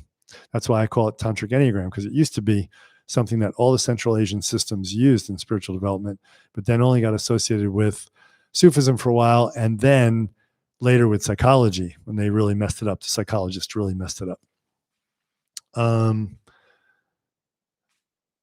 Regular version, how it works overall. Yeah, overall, it's an enlightenment technology to bring us back to our essence, to really point out the difference between getting caught in our samsara and what essence is, instead of just using it as a psychological tool to say, this is how I'm dysfunctional, here's how I'm healthy. Very different expression, right? One is, how do I get rid of all that karma, and live my personality display instead of my personality? And the same question concerning numerology. Could you recommend any books? I don't like much of the books, so sorry, can't go there. Numerology is the same answer. There's Western and Eastern, and I think the Eastern retains a lot more of the authentic spiritual nature, just like Western astrology is more psychology-oriented. Eastern is more spiritual. Same with numerology, same with palmistry. So I like the Tantric numerology I learned. It doesn't seem to be like any other kind of Western numerology I ever learned. Be aware that I heard that Harish Johari freely mixed Western numerology with Tantric numerology. So you can't really trust that all the way from what I've heard from my guru. And recommended books, not now, but someday might be nice to write one. Okay, Murad, thanks. Bobby Chop, yeah, Donald Morris called. Okay, all right. Wonderful yoga class, everybody. Wonderful to be here. Glad we could share this time together. I want to thank you for your really good questions. And sometimes it takes strong answers. Like a lot of this class was very strong, but these are things I was, traveling around the world to hear. I would have loved to hear strong lessons like that. It took me till I finally met my first heart teacher, my first Satguru, to go, oh God, someone finally calling it out and tell it like it is. So I feel I owe that to you guys, and that's what I want to give you. It's with great love and compassion that I wish we all can grow towards our highest potential, optimize, and realize our true nature, and may it be for the benefit of all beings. Sarva Mangalam.